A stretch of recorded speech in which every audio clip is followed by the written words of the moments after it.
Hello and welcome to the stream, guys. I'm gonna just make sure everything's up and running. I'm gonna just share the handles and we're gonna get straight into this.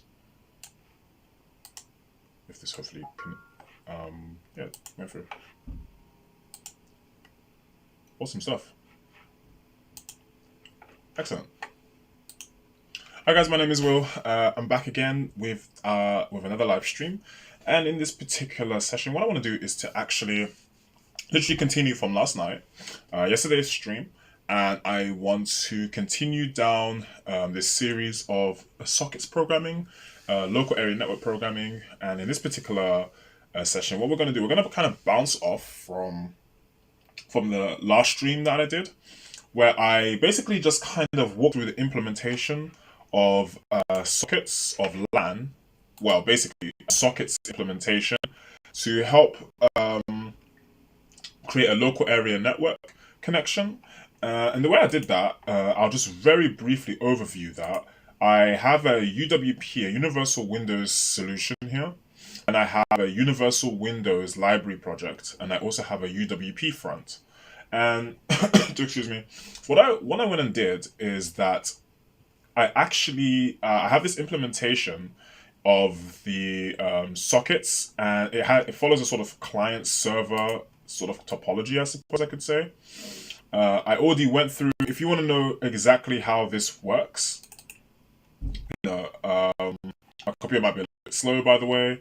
I seem to be running a little bit low on memory, so it looks like my computer's has been acting up a little bit, but it should be okay. What am I doing here? So, yeah, I went through the implementation of the server component and the client component in the last stream, so feel free to have a look at that video, which is archived on the channel. And what I'll do right now is I'll just run the test bench, just to kind of show you what's going on. You know what, I'll show you the packet being sent over the network, and then I'll attempt to show you the packet not being sent over the network, I run the implementation wrong, just to kind of show you guys, to give you an idea of what's actually happening. So in this very simple UI, all I'm doing, as I showed you yesterday, if you tuned into the stream, the IP address and the port number, well, the IP address is actually ascertained dynamically, whereas the port number, in this case, for debug purposes, is actually hard-coded in the backend. I initialize the server as such, that's been done, and I initialize the client to request a connection to the server, and then it should say hello world. The packet has been clipped for some reason, LLO world, as you can see that. So I kind of went through how that's working, and just for the sake of demonstration, excuse me, I'll actually show this. I'll click the client. So if you try to initialize a connection before starting the server, here, I have not clicked it yet, we should be met with like an exception eventually. So I'm gonna click that. Nothing updates, as you can see. If I click it again, because there's very little validation and error handling and exception handling, if I were to click this again, probably gonna get an error. Do I get an error? Oh, there's no error, so anyway, doesn't matter. But anyway, you can see that things aren't really working. There's a kind of way to do this. You got to initialize the server, of course, to listen for requests, and then you got to request the connection to the server via the client. As you can see, nothing updated here because we didn't do it the right way. So that's just kind of give you a little idea, because I'm not going to go through the entire implementation per se, but what we're going to do, if I draw your attention to the right-hand side of the screen, I have another Visual Studio session, which is my Tic-Tac-Toe UWP game. I'm going to show you this running right now. Sorry about that. So in a way, I am going to go through the implementation again, because now what I want to do in this particular stream is not just go through the implementation, but I want to actually apply the implementation to this UWP game, and I want to see if I can get some kind of connectivity between the Tic-Tac-Toe game speaking to my test bench, with the end view in mind, that I want to be able to have a working implementation that I can apply into, say, a UWP game like this Tic-Tac-Toe example, and be able to have a local multiplayer session of Tic-Tac-Toe between two endpoints over the same network. So I'm going to just boot this up to give you an idea what's going on. Because my implementation is a UWP library, I could export it as a DLL, as I said before. But I'm considering just kind of writing the namespaces out in the game itself, in the game solution rather, just for the sake of time and having more direct access to the code base so that I can make any necessary tweaks that I might need to. So I'm going to play a game of Tic-Tac-Toe using the number pad to control where I place tiles. Right now, it's both tiles are controlled on the same number pad, each tile kind of pertaining to the position of the number pad. I'm going to press the number 7 on my number pad. I'm going to press the number 6. I'm going to press the number 5. I'm going to press the number 9. And I'm going to finish the game with number 3. Simple as that. So obviously the game itself will need some tweaking, because if I'm playing a local session online, as it were, a network session, a LAN session rather, I can't be controlling both the X and the 0 tiles together, the X and the O's. Obviously it's going to be one or the other, and there has to become some kind of like turn-based mechanic as well. That's something to kind of draw attention to. So that's the kind of general idea with this. Stream, make sure levels are okay and stuff. Yeah, it looks alright. Okay, so let's get started here. So I'm gonna come back to the agenda. So this is what we did yesterday. We kind of LAN test bench demo, we did that. So I crossed it off. Rundown of the LAN implementation, that took the majority of the stream yesterday. UWP game demo, just did that now as well. So now what we're going to look at is application of the LAN implementation in the UWP game. So again, as I said, I'm going to just literally mirror my namespaces, copy and paste the functionality that I wrote into my game. Again, it just gives me a little bit more access, more direct access to the functionality. And once things are up and working, I can then look at kind of a final build of the library.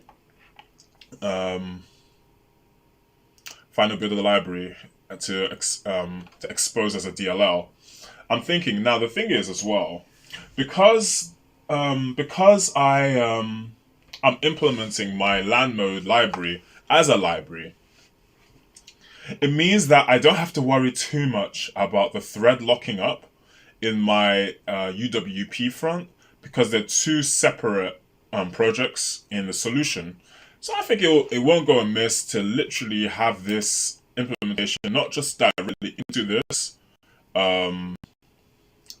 into my Tic-Tac-Toe project here, as you can see, but I'm going to attempt to add a UWP library and just kind of take the exact same approach. So what am I going to do? Let's hope this works. New project. Hopefully my computer is going to be all good.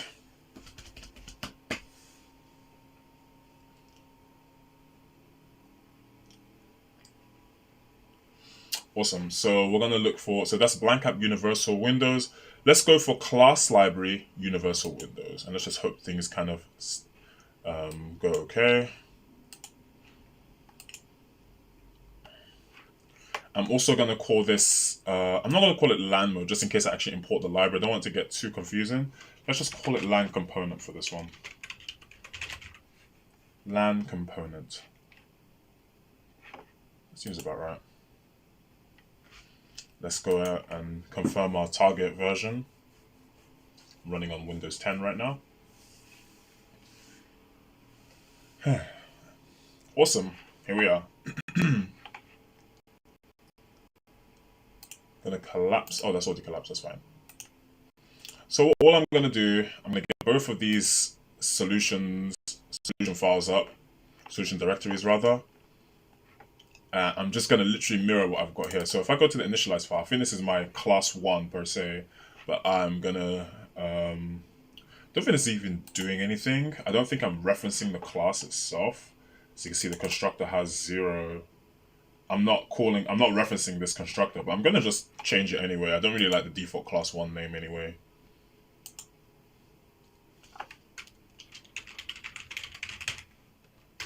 Try and do that.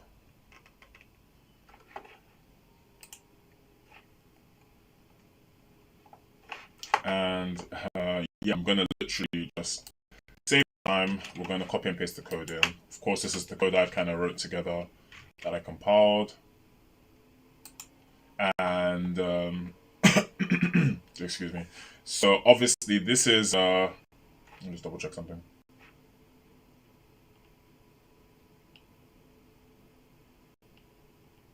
Okay, so this is referencing my client namespace. So why don't we go ahead and make that?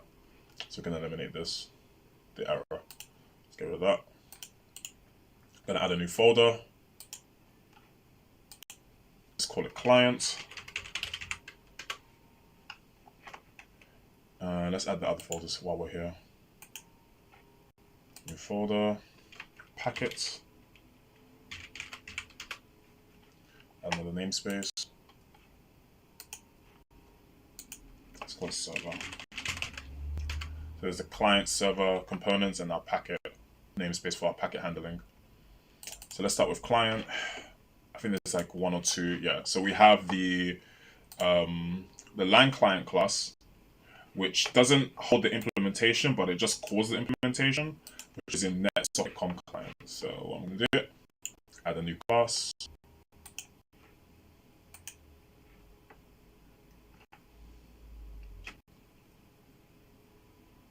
This is the kind of the tedious stuff, but somewhat necessary for this approach. So LAN client .c#.cs. Might as well just kind of create all the classes we need first, just so I can deal with all the referencing and stuff. Add a new class. Oh, goodness me. Might as well keep the naming the same so that we're not confused as well through the debugging stages. Net socket com client.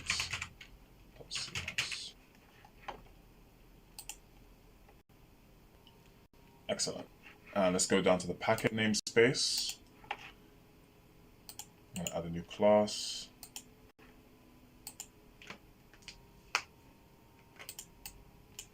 And call it packet handler. .cs. That's done. And finally, I'm going to go to the server namespace and add a new class.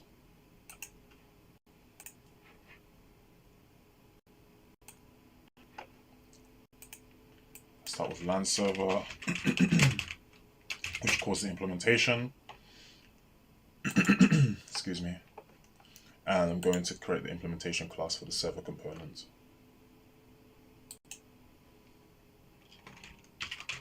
So net socket com server.cs.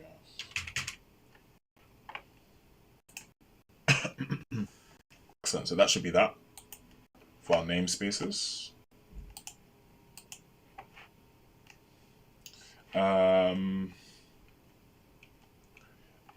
Yeah, so also these, the LAN client, LAN server classes, they have public accessibility, public visibility. So I'm going to just adjust that. So I'm going to change that from internal to public. And I'll do the same for the server component, and I suppose the packet handler as well.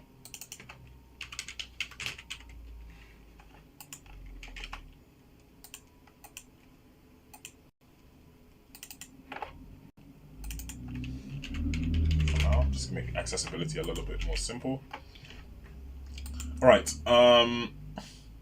let's add our references. We're gonna probably start. What we can do, we can start with. Oh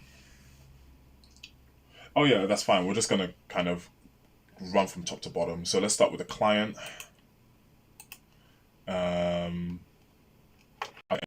References I need.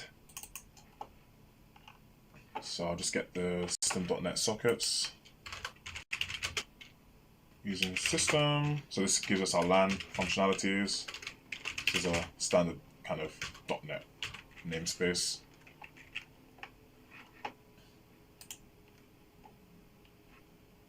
What else do we need?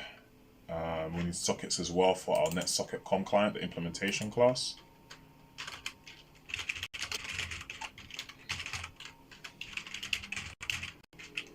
Such. Okay. Packet handler, do the same thing.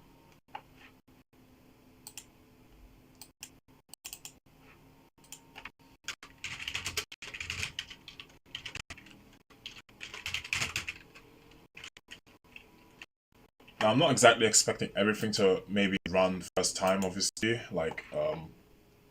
But again, I think with the test bench, with the last stream I did last night, things seem to be somewhat on track as long as I can hopefully keep things fairly simple. Don't really need to add much on top at this stage.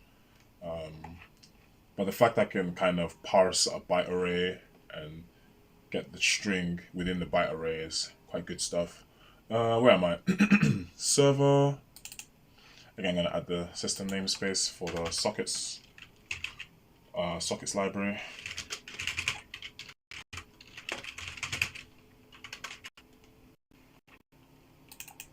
And I'll do the same here.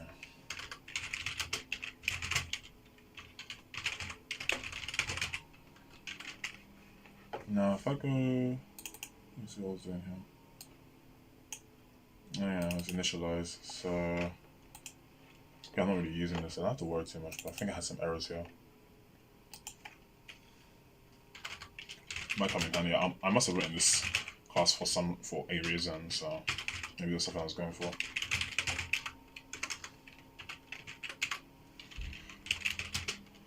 Yeah, I was just experimenting.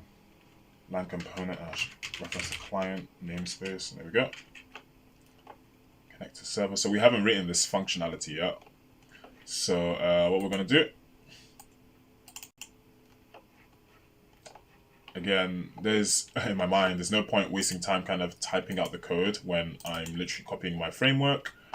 So I'm going to, again, I've also walked through fully, more or less, what this all does. So do refer to the other video, which is now archived, the last stream. I'm going to take my code here and port it here, so to speak. So this, again, I haven't written the implementation yet, which I'm going to head off to do now.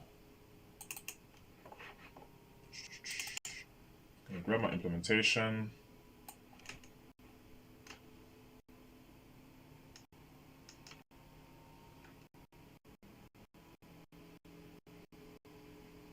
I think it's up to here.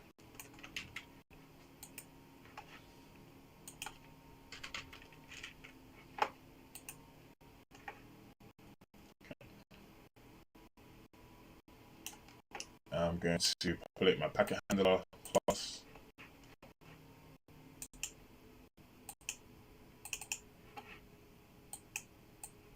My packet handler implementation. Alright, and I'm going to go to the server namespace. I'm going to grab my server logic, rather the logic that kind of caused the implementation. Place that here. And of course, I got errors here because the implementation has not been set yet. So I'm going to go to the implementation class and get my implementation.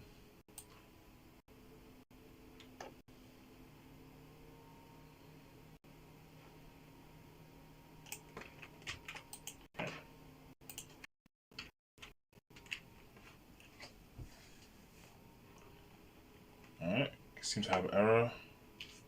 I think it's really to, let me see what's going on. Private void, that's that one. Let's make sure my bracketing is correct.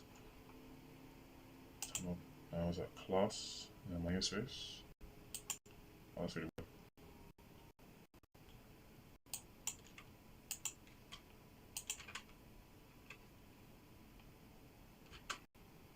Oh, so it's definitely not right.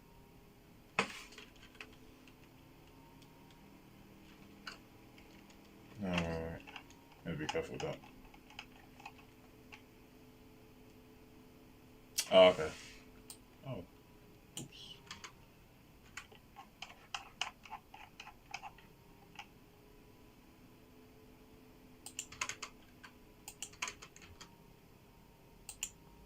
Yeah, that's fine. Even though the formatting is not very neat, and let me just see if I can push that in.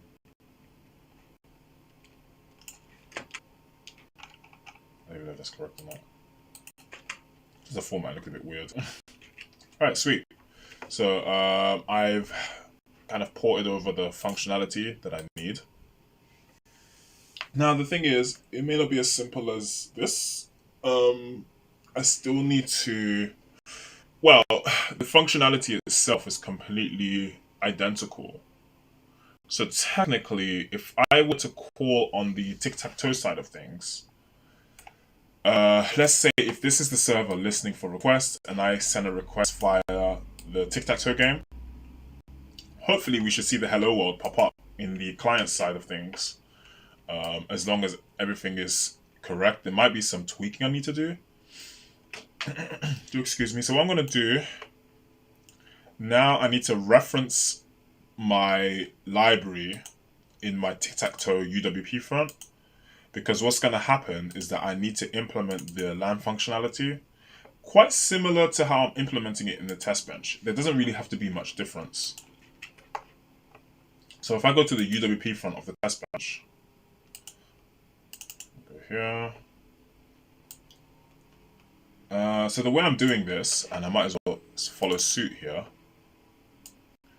is that I have a polling clock, so to speak, over here, which checks the state of the network, such that if the packet has been updated, then I'm actually just printing the string message within the packet.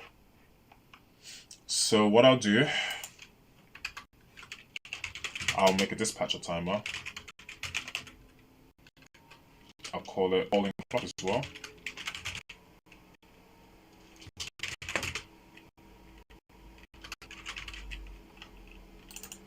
I'll set the necessary properties.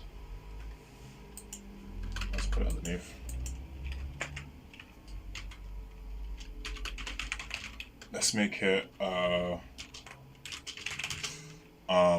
like what? Let's target 1 second if possible. Things like this. Yeah, that's fine. Let's I like using this keyword. I don't think everyone likes doing that, but I'm used to it. Copy. Hopefully, we'll just hold out. It's doing a lot right now. So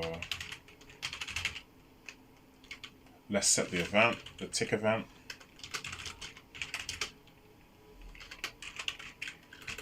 We're going to create a polling clock tick method.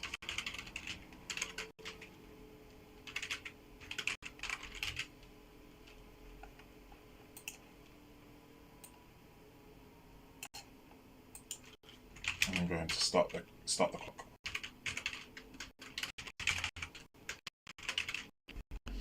Okay, let's make our polling clock method. Make it like a private void function.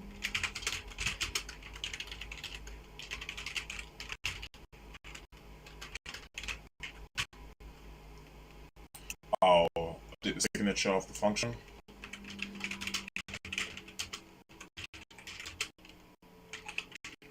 And that's that. And now for the actual polling functionality. So as you can see here, I'm checking the packet handler. Save some time.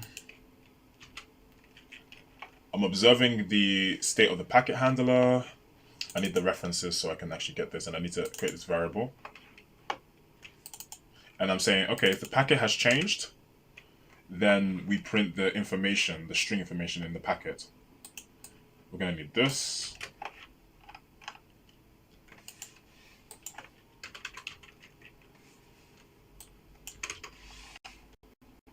And we need a reference to packet handler in our form.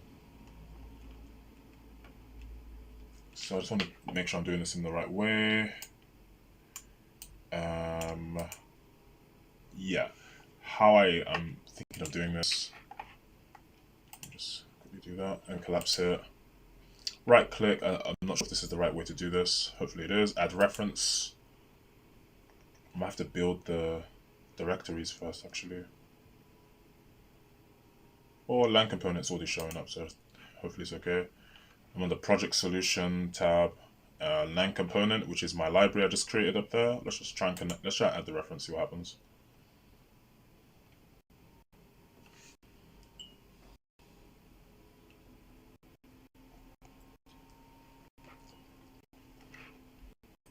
Okay, sweet. So now if I go to the top,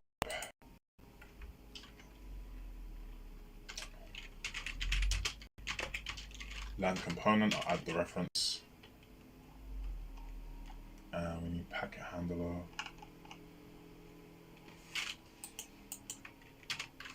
Let's go to packet.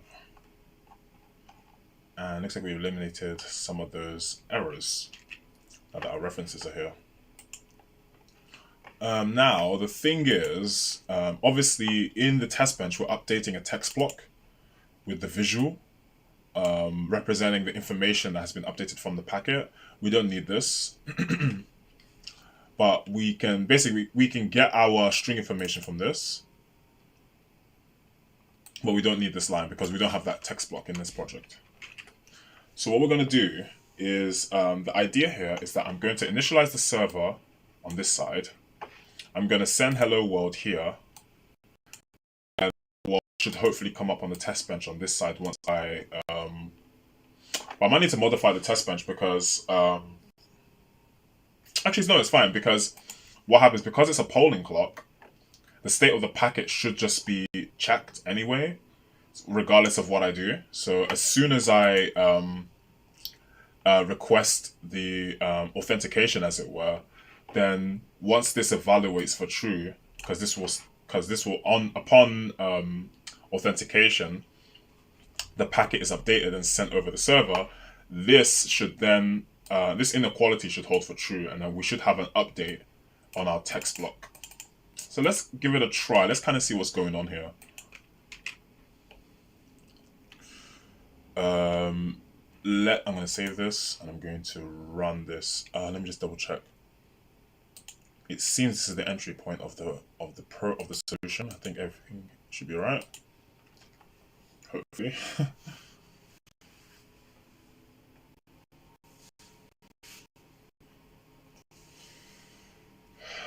Don't know if we'll have some errors, perhaps, I don't know. See how it goes.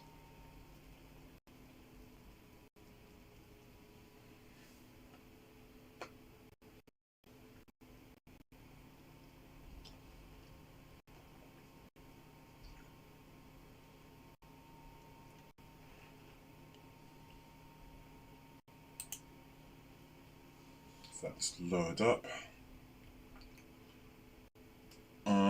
Because if we can get basically the line, if we can confirm, ultimately, if we can confirm a simple line communication between these endpoints, which now I'm not testing on one app, I'm testing on two different applications, then it's just basically taking that concept and scaling it for the context we're interested in, which is the LAN multiplayer game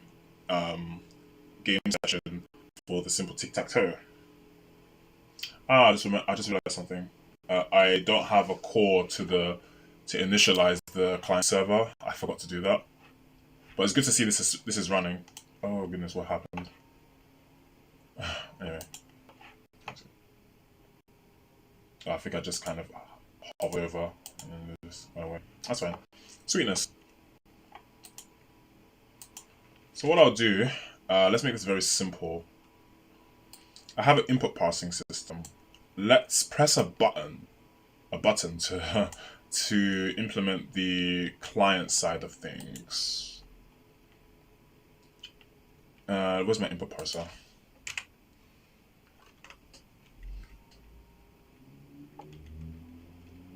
So let's look out. See, I'm actually evaluating for the number pad for the movement. So let's try something here. I'll add another contingency. Let's go for the letter P. I don't know. Might be quite good. So if I click the letter P at runtime, then I'm returning the value P, basically, and I can evaluate that to, fire functionality.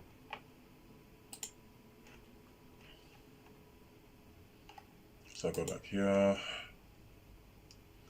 Right, so I also want to keep the Win2D stuff separate from the UI XAML stuff so that we don't have marshalling issues. So I won't use the update loop for the Win2D, as we might have threading issues. But I can probably use the polling clock. I might as well. I don't see why not, actually. It's kind of doing two different things, but for now, it just saves me writing another dispatcher timer.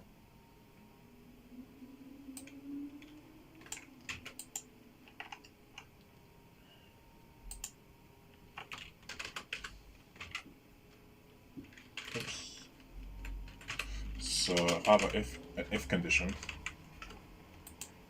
so I can check what key has been pressed.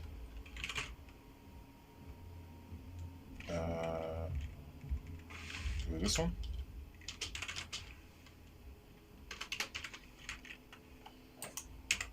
Excuse me, what am I updating here? Yeah, I'm updating key down. So I'm just going to kind of evaluate this for the key that's been pressed.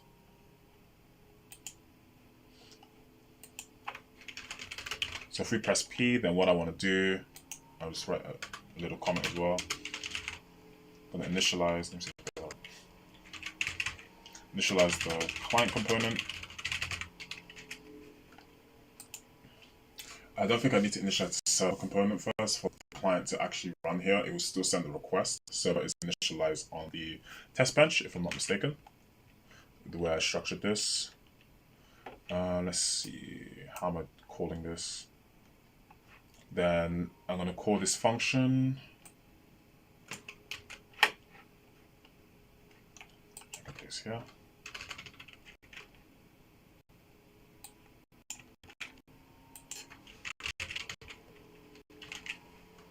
So if I press P at runtime, I'm going to initialize the client, which is here. LAN client, I'm probably missing a reference. Should be just LAN node, I think, or LAN component.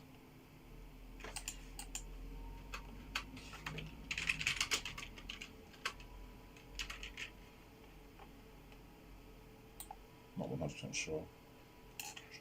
Oh, it's the actual implement. It's actually the class constructor that I'm missing. So let's actually just grab this. I'm going to construct my client class. But this is not called LAN mode, in this case called LAN component. And that deals with one error. And I'll just change the namespace here, LAN component. Excellent. So I initialize the client and then I call connect to server. Again, do reference my previous stream on the channel. It's archived to see how what's actually going on under the hood right now. As I did a bit more of a deeper dive into how the implementation works. Now I'm kind of just like building on top of it. All right, so let's give this a whirl. Let's see what's going on. Gonna initialize my test bench. Gonna run this UWP app.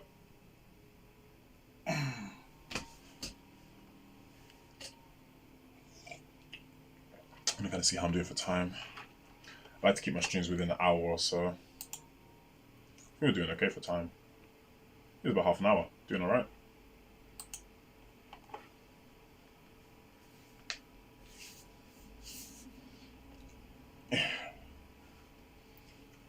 Just hoping that get both the apps running together without any kind of memory issues or anything like that.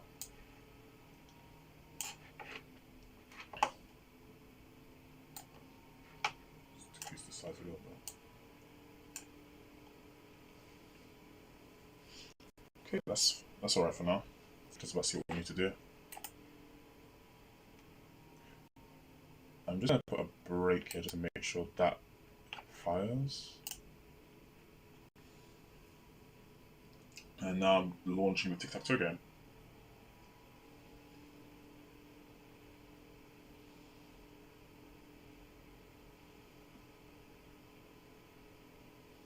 Just taking a little minute.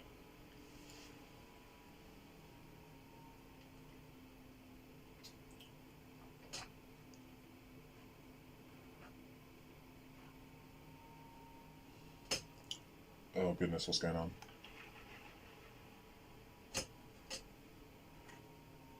Alright guys, I am still online.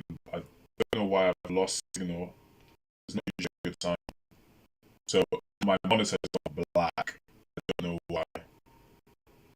You could probably still see me on the OBS. I don't even know if you can see the screen. Let me stop this. I might have to check my HDMI connection. I did not know what's happened. Very strange. Alright, 1 minute guys, let me just check my workstation. Something seems to happened on the back end or on my computer. I don't know what happened. Very strange. Screen just went completely black. Sometimes this happens, and worst case, I have to restart. Here we go. Okay, what we got here? Got error. I think I'm running out of memory, guys. So basically, the story is that there's not a lot of working hard drive space, or you kind of use a lot of it. And I think it's just like freaking out my computer. Either that or I can't really run 2 debug sessions at once. Might be a way around that actually. I have an idea. I know what to do. I have another solution in my mind. I've been saving frequently, so I'm going to close all windows. Quite confident I can do that. Stop the debugging. See what happens here. I'll try and run the applications without debugging and just see what I'm going to see what happens. Huh.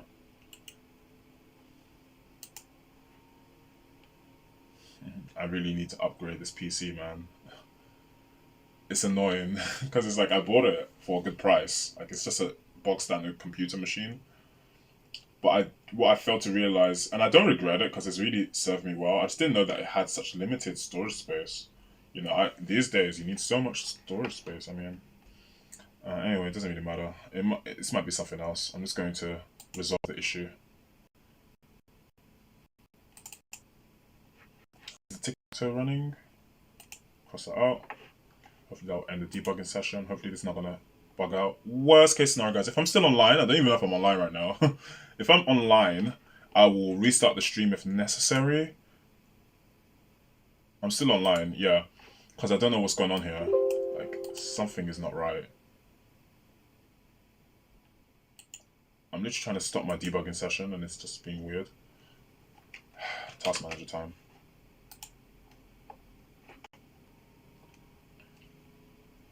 There it is.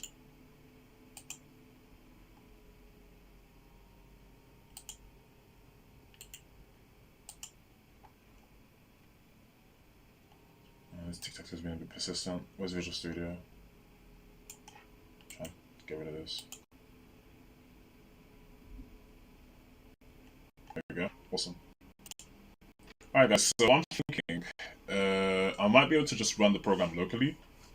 When I say locally, I mean like without debugging kind of thing. Just depends how this works. What's the name of my application? See if I can just do a workaround. LAN mode and Tic-Tac-Toe.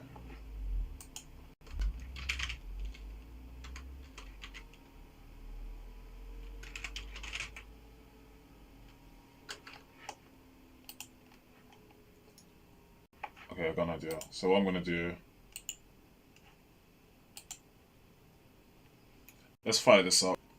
Just gonna I'm gonna run it in without debugging, and it should come up in my start menu, I think, and I can just run both the UWP apps together. I'm really working limited resources, so anything to kind of just limit the load. Obviously, when you run a program in debug mode, in a debugging environment, there are more resources. There's symbol files being loaded, so I'm just kind of trying to take off the load. So what I'm going to do, I'm actually going to deploy this without debugging.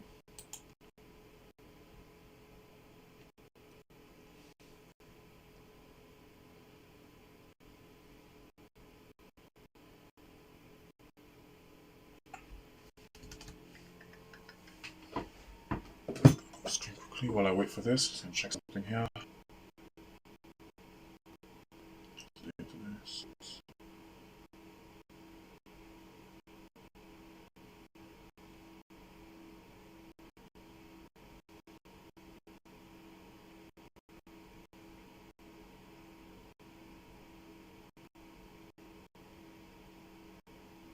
Okay, that seems to be running.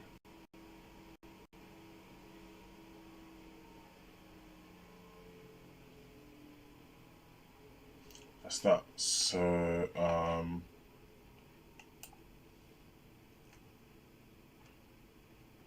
sockets test app.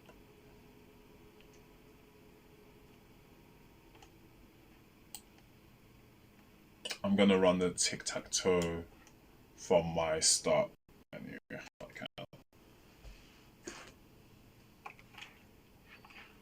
Hopefully it's the right version. Let's just have a look. See if it's here.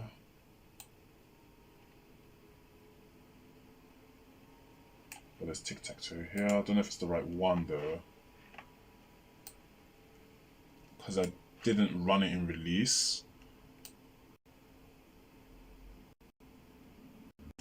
Let's see what happens. So I don't know if it's gonna work, but if it does work, we're gonna see that kind of hello, that kind of broken hello world message. But if it doesn't work, it's gonna be hard to not be able to debug this. So I have to see if I can make a workaround. This is for server requests. Now I'm gonna initialize the client here. And of course, nothing happened. Really hard to debug without even knowing what's going on. This might be an older version. Okay.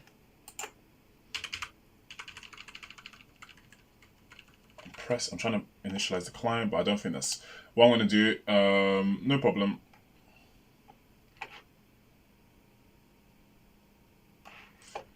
Let's load Tic-Tac-Toe up again from Visual Studio.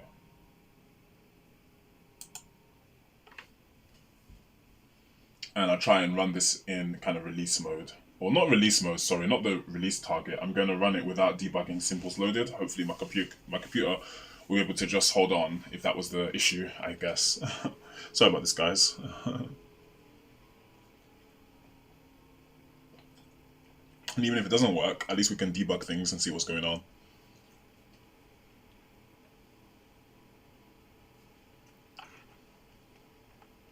So I'm just going to make sure everything's up to date. That's the breakpoint I set in the polling clock. I'm going to save this. I don't really have to save it actually. It's not necessary. I'm going to start without debugging. And just hopefully this runs. See Tic-Tac-Toe there. Should probably restart this one. I was like, it should be okay. Don't need to click that again. Let's make sure the controls are working. Now I'm gonna see what happens if I press P. I don't even know. Okay, nothing has happened. So what we have to do is a little bit of debugging. Let's put this here. At least we can run them both side by side.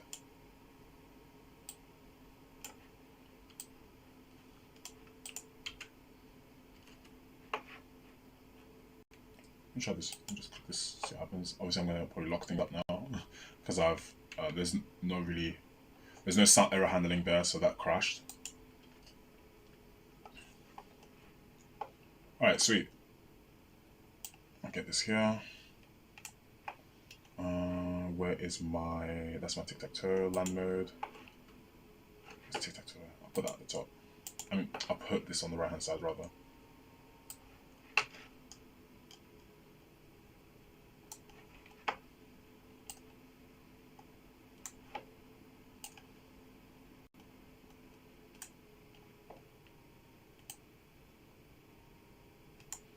First things first, what I want to do is just to make sure my client initialization is all running smoothly.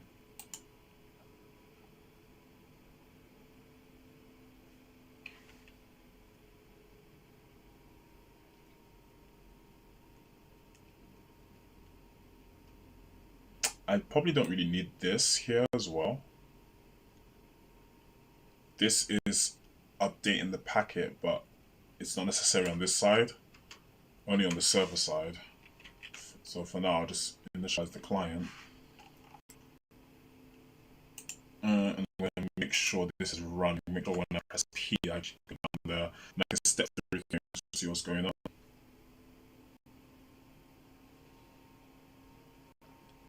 I have to initialize the server even on the Tic-Tac-Toe side, I don't know.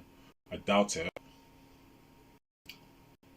Because I think there's separate socket objects being instantiated. We'll debug this and see what's going on.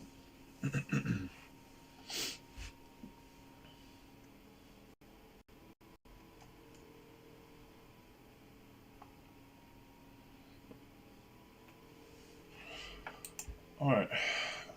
So the polling clock is checking. So this is not gonna go through, I think, because I haven't pressed P yet. Let's see if it makes some space here.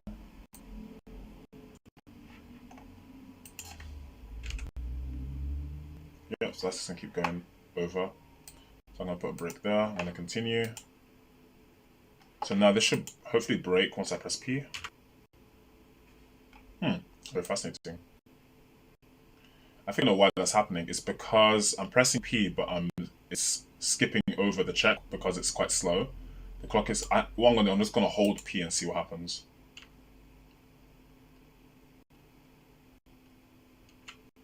Interesting. Nothing's tripping here. Let me put this here and see what's going on. Key down. What's the value of key down?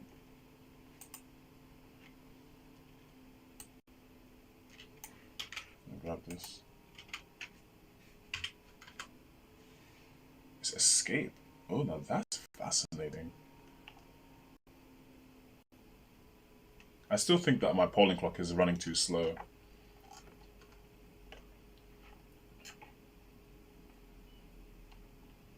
Because usually this logic would work, I guess. I suppose. I think I'm falling through to escape as a contingency, which is not actually what I want, so I might just remove the functionality.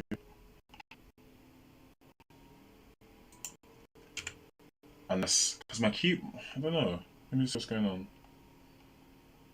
The keyboard is a little funny in that the escape key is broken, but I don't think, I mean, that's a long shot that it's holding down the escape key on my keyboard, even though the keyboard's actually kind of messed up. I really wouldn't think that's the case.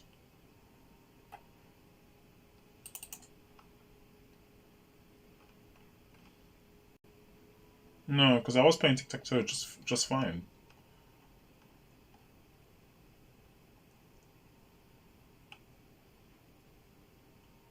That's really interesting. Oh, I pressed the wrong thing. Oops. I'm gonna close this because I really don't want it to deal with errors and stuff. Let's see. Key down is still showing escape, which is very fascinating.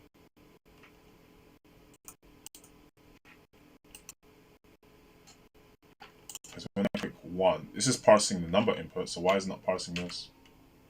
When I press P. There we go, finally it worked. Yeah, it's just to do with timing.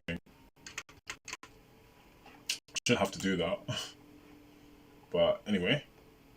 So what I'm going to do, I'm going to initialize the server quickly before I fall through to the client initialization, so we can test this out. I'm going to run this without debugging to hopefully just lessen the load. I'm going to initialize the server, and I'm going to continue to initialize the client on the Tic-Tac-Toe game. And let's see if there's any message here. Still nothing there.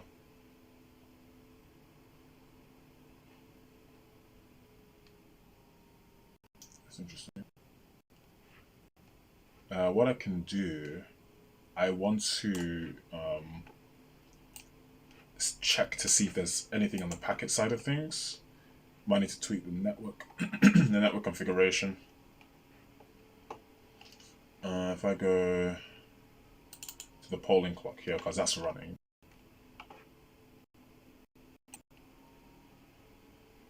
I think it's running. That's fascinating. I'm just trying to think what. Oh yeah, I'm not running this with debug, with debugging symbols loaded, so I can't debug that. Let's try both of these in debug mode, because eventually I do have to debug both sides of this.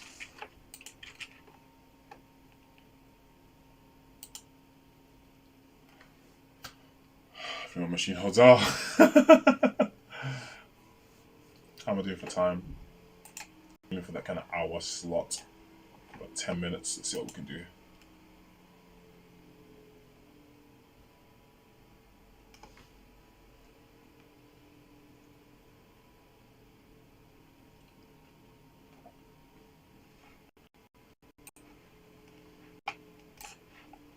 resizing test bench UI.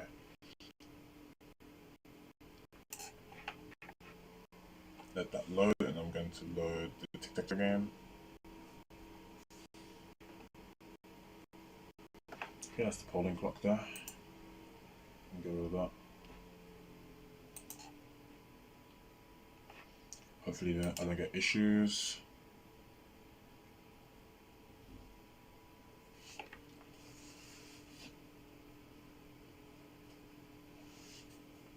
I hope it's online. It's a bit weird.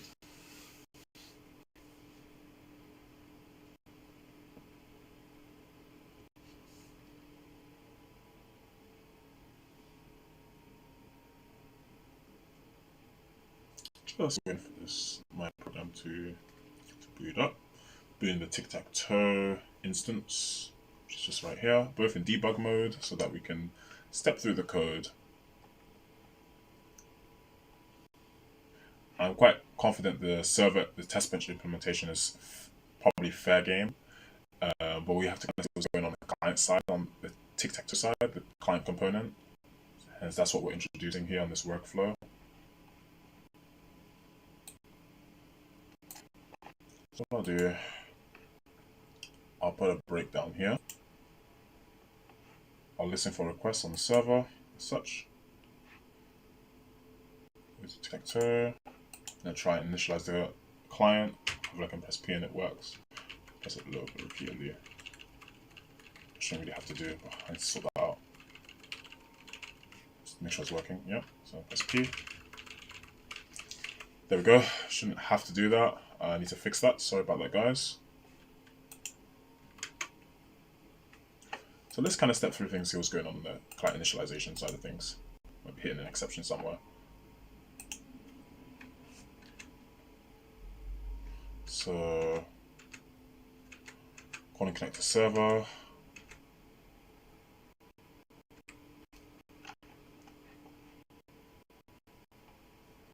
Let's go straight to here.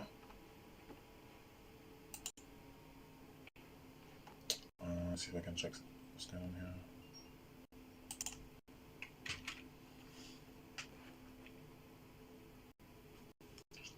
Sorry, guys. Alright, so I'll put this on my watch list, add something there. Okay, I'm out of scope, I guess. I'm in this try clause. Begin connect, hit continue, and that should be doing its thing on the back end. So now what I'm going to do, I'm going to attempt to. Now, is it a case? Yeah, that should have just updated automatically, I think. I'm not too sure. Let me try and put a break here. So what is this information? Well, the packet handler is null right now. It hasn't received anything.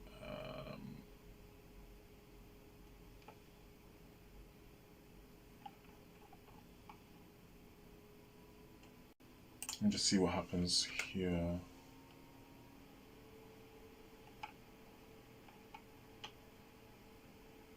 I don't suppose. Well, the host name. I don't think I'm looking at the host name.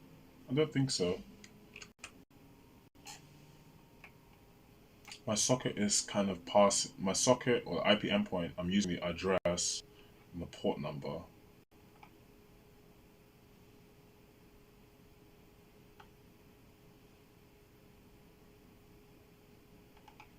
What I do want to check, actually, if I go to my implementation here, I want to see if this actually gets called at all.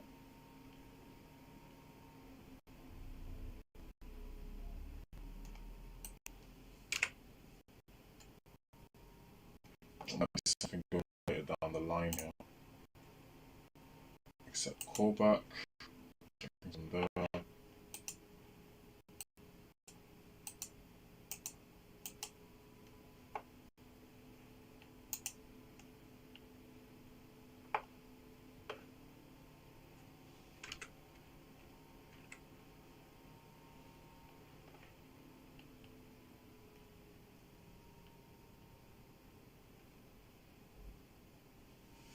All right. place a break there.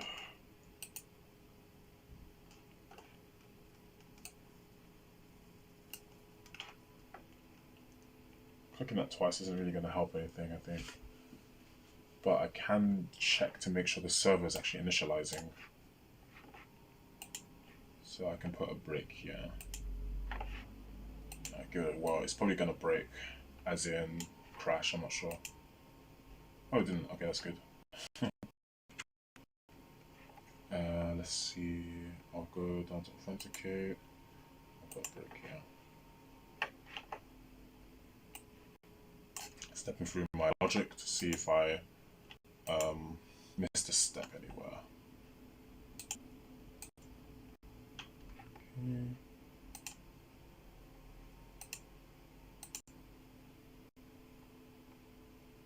Yeah, because I've done this twice, again, the socket exception, only one usage of each socket address is normally permitted. Port numbers there. Don't have anything to do with the IP endpoint. The IP, this one, let me have a look at what's going on here. If I can check my argument members, I'm not too sure.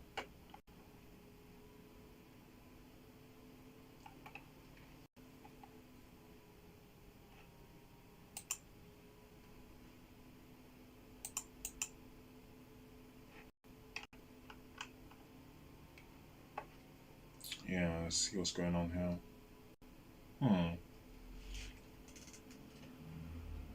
Blocking is set to true. I'm not too sure why that's the case. Restart that. I should be okay to just retry the client implementation, I think, without having to restart the Tic-Tac-Toe game, I think.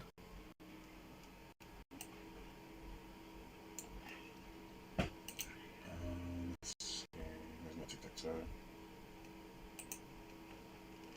And this is for request off the server. Stepping through.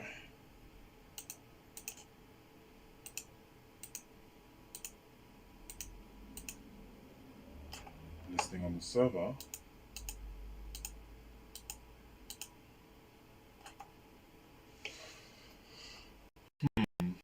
This is what I'm thinking. I might be still sending the request now, actually. I'm not too sure what's going on here. Let me see what's going on. I can accept. See if I can watch what's going on here. Oh, it's already here. Is it my watch list? Yeah. Blocking is true, connected is false. Let's double check that one. Yeah.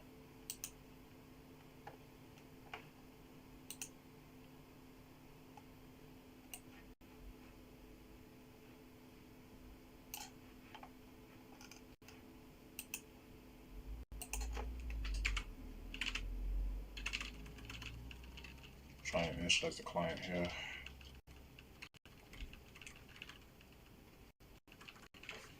There we go.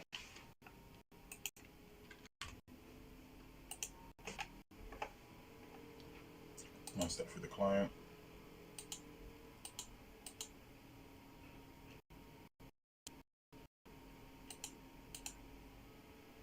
Oh, before I skip something. Oh, yeah.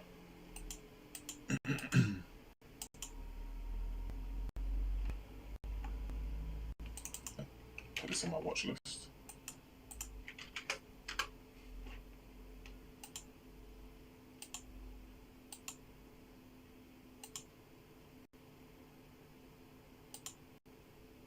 Okay. There's my port number.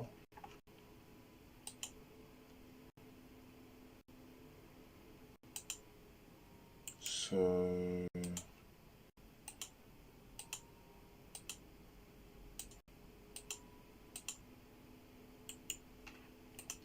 the socket seems to be okay.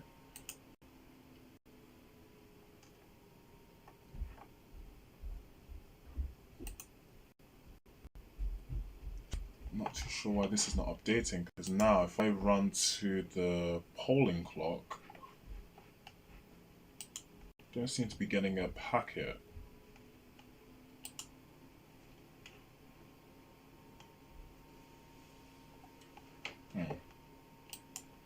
One thing I will experiment with is clicking this, which, as you can see, accepted callback has just fired. It's accepted the request. But why is it accepting here and not here? That's what I want to know. What's the discrepancy?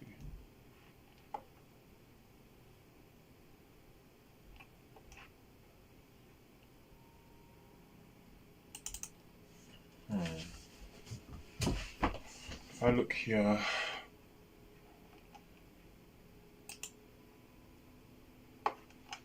see if I can, where was my IP endpoint? IP endpoint.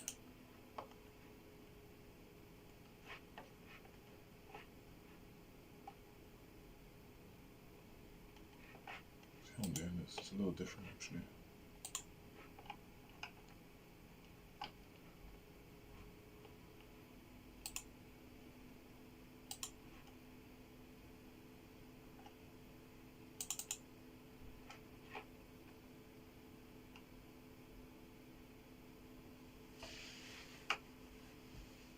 That's interesting.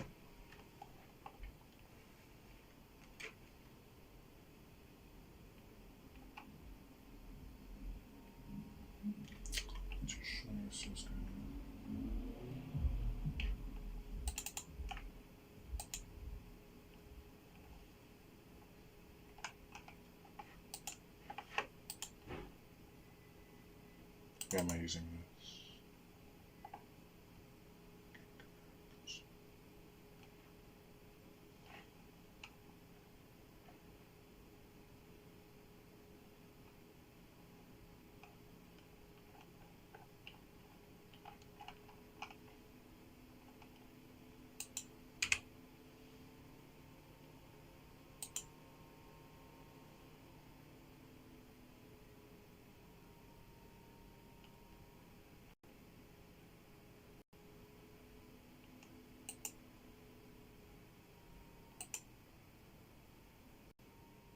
I wanted to see the endpoint on the testbench side, which I can see here, which it matches.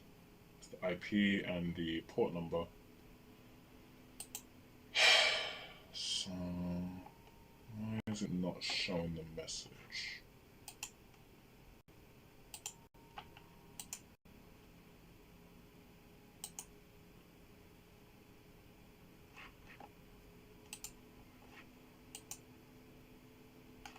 Well, obviously it shows the message now because I clicked it here, but that's not the point. I want to see if that blocking property is still true. I can see it here.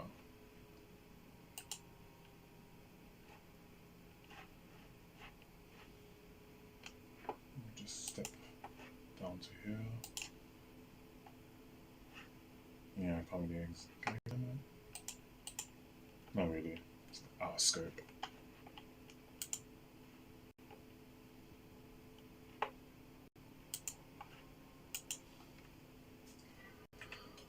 So it'll take a couple minutes or so to kind of see what I can figure out for this.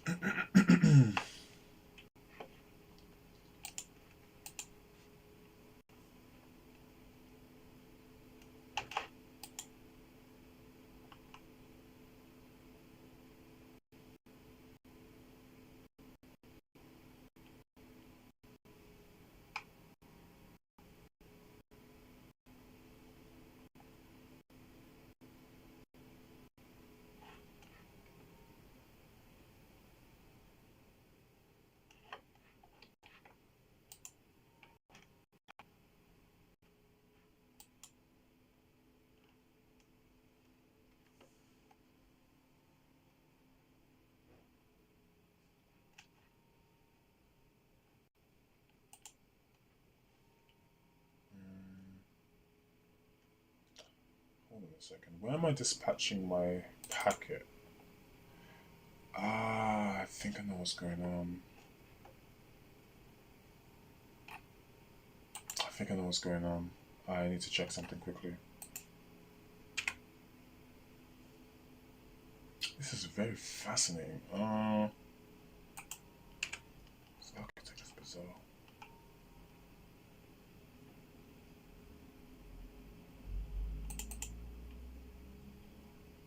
I need to see where I'm actually passing the back here.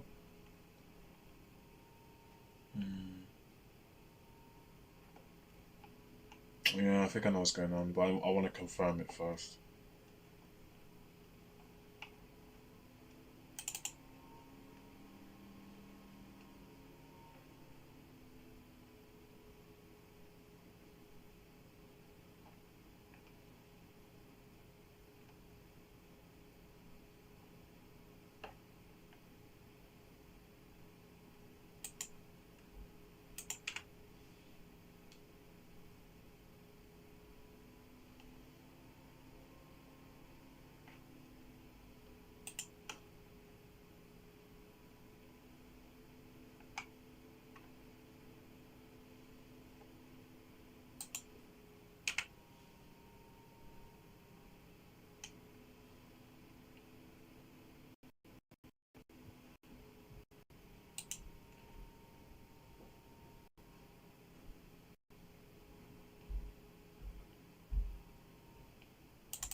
It's fascinating. I feel like I'm not handing the packet at the right time, but then that doesn't explain the fact that this still wasn't calling when the connection request was pending. It's very fascinating.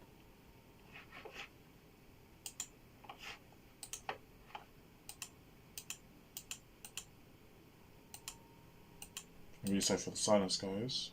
Oh, something seems to have. Oh, it's the polling clock, it seems. Okay, I saw something update there, I think. Could have just been my imagination.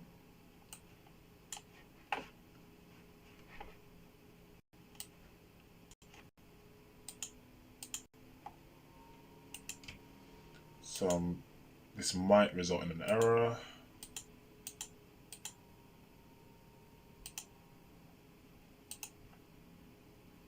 So I've got my IP endpoint. I'm going to try and attempt to begin connect. Passing my IP endpoint, connect callback methods.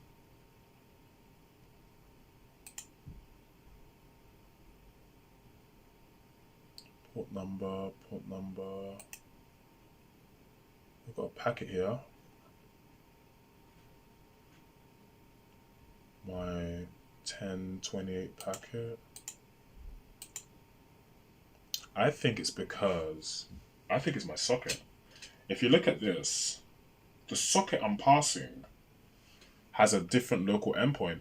It's targeting a different endpoint, which is incorrect. It's targeting this. What I need to do is see where I'm passing this socket, which I think is from this. Let's double check it. And I need to figure out why this is different. I have to target the correct endpoint. And that might be what we need to do. What's the definition? Socket instantiation.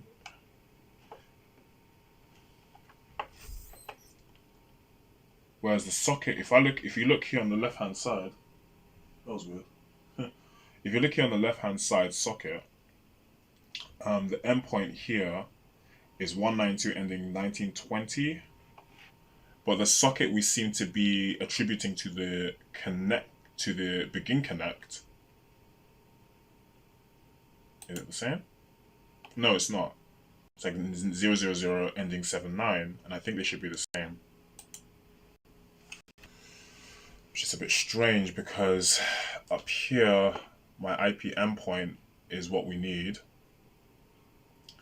Oh, maybe I have to bind. Maybe it's because I'm not calling bind or something, but then it's still identical, which is just very bizarre to me. I didn't exactly change anything.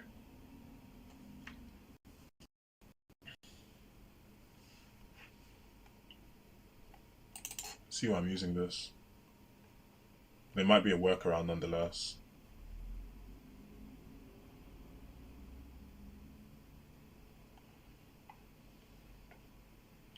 Let's see what's going on here.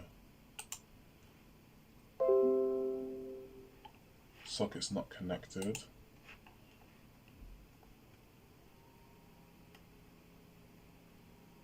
Create a packet. Have a look at this.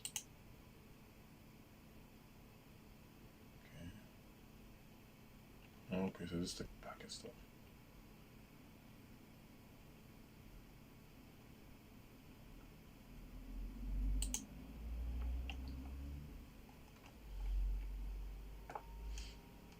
I need to sort out the local endpoint. I need to see where this is being constructed and if I'm modifying it. So I'm going to put this on my watch list.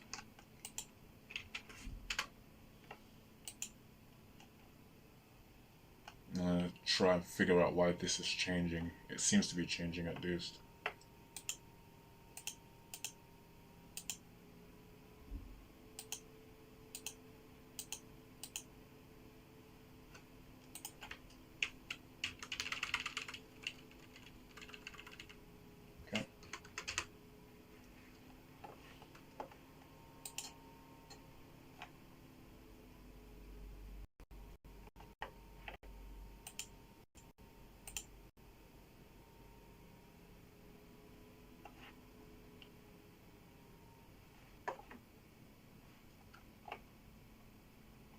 That's interesting. Oh, I should put a break there.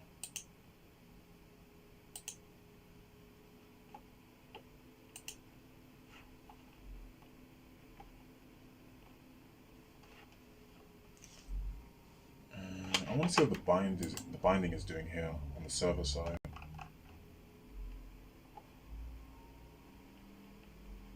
Yeah, I think I might need this. Even though, yeah, it's a bit of a discrepancy. But do I need this here for some reason? Maybe I have to rebind on the remote machine.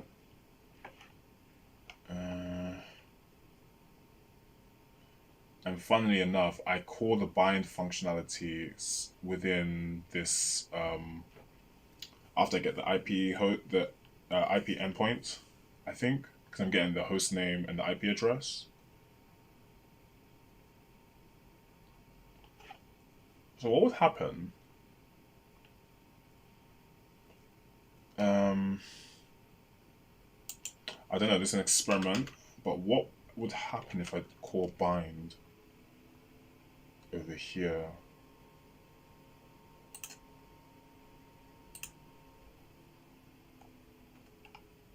Where's the other reference to this? It's so funny. I'm not even using that. I'm not even calling this. I'm calling it now, but I wasn't calling it before. So I wasn't really, I guess, perhaps, if I'm not mistaken, I wasn't binding the IP endpoint. Ooh, that's definitely something I need to look into though.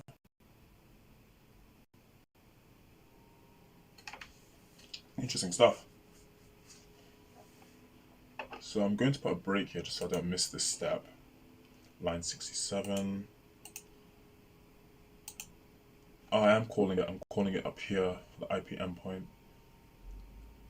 IP address. endpoint. Where am I using this? For the begin connect. I'll still try this anyway. It's an experiment.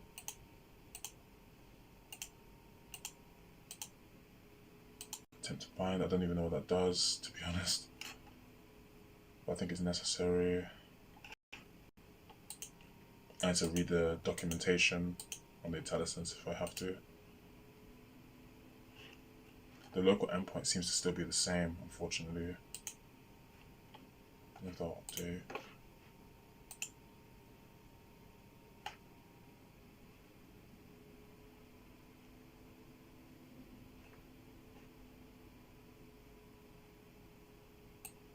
I'm just trying to read that.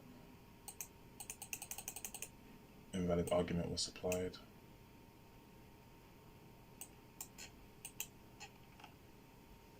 Oh, goodness me, okay.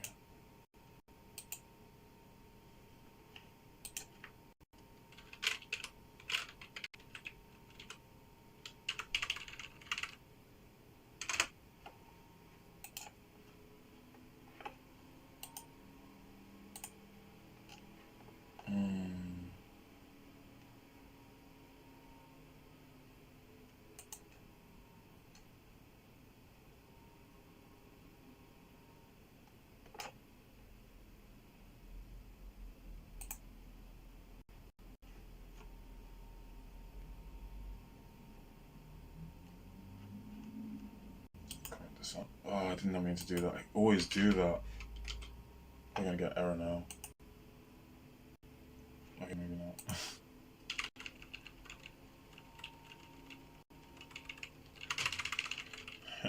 Trying to initialize the client. Okay, it's working. Yeah. Okay.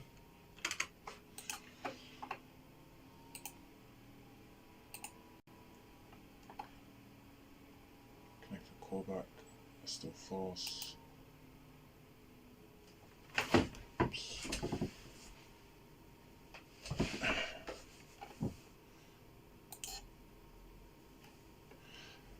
So again, I'm really interested in this.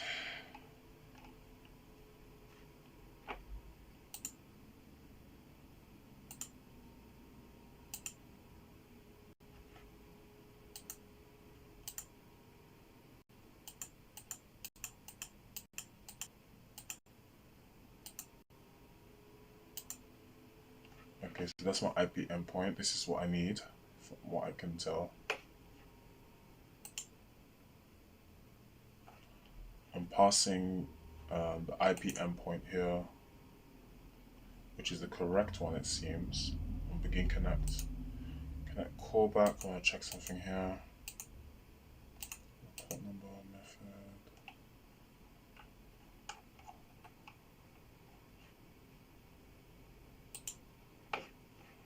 Check something. It's a bit bigger. So you can see more of what's going on.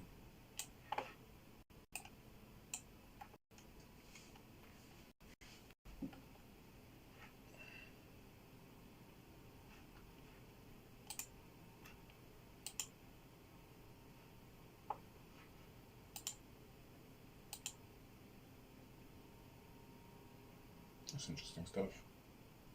I'm still not too sure what's going on with this.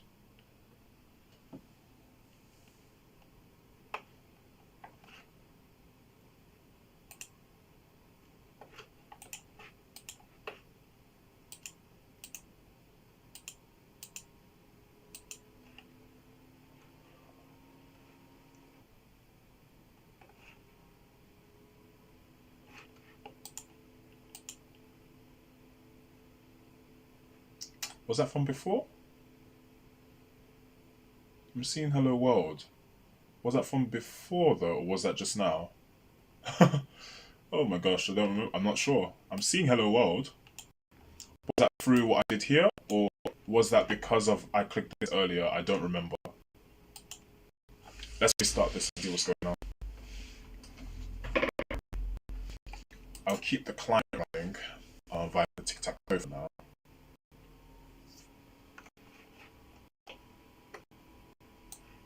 I didn't see it. I think I was before. I don't think I actually had a connection. Otherwise, it would have gone through on the client side. I would have exposed the things. I'm not 100% sure. Okay, so let's list for requests. All of this. It's all good, so I'm not going to click that. I'm going to go here, make sure everything's running. Press P. Change the client.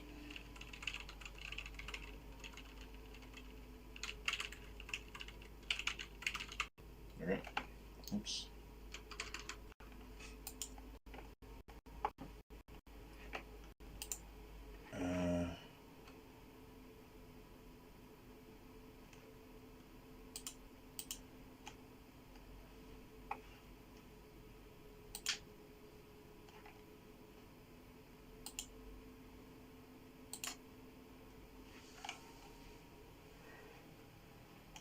Oh, excuse me.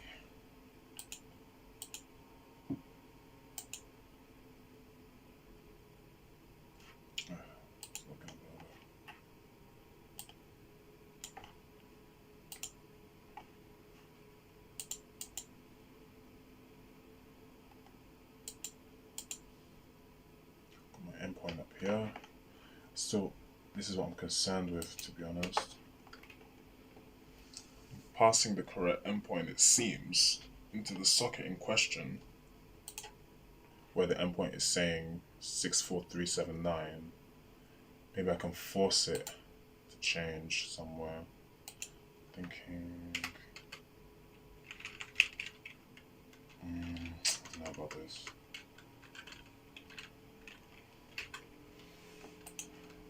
I don't know if it's gonna work.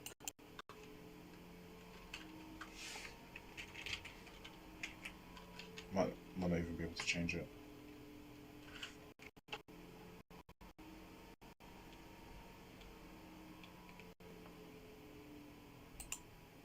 It may not be available here. It's just a getter, it's not the right way to do it.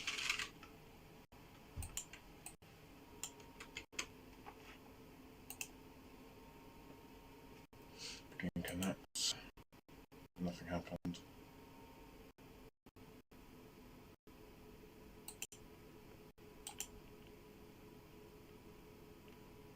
So let me start this. Start again so I can observe my members. This is probably going to be the last run through, guys. Sorry for the silence. Just really trying to focus a little bit. Seeing as it's like an hour half into this, I'm going to, and it's not a lot of value when I'm not really talking. You know, you're just kind of watching me silently code. I'm just going to do one more run through, then wrap it up either way. I can work off screen to make some more progress.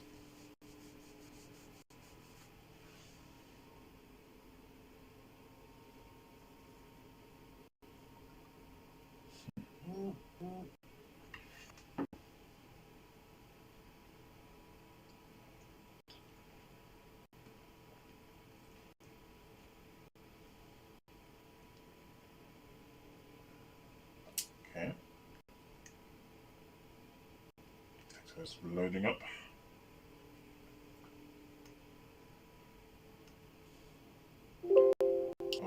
Oh man.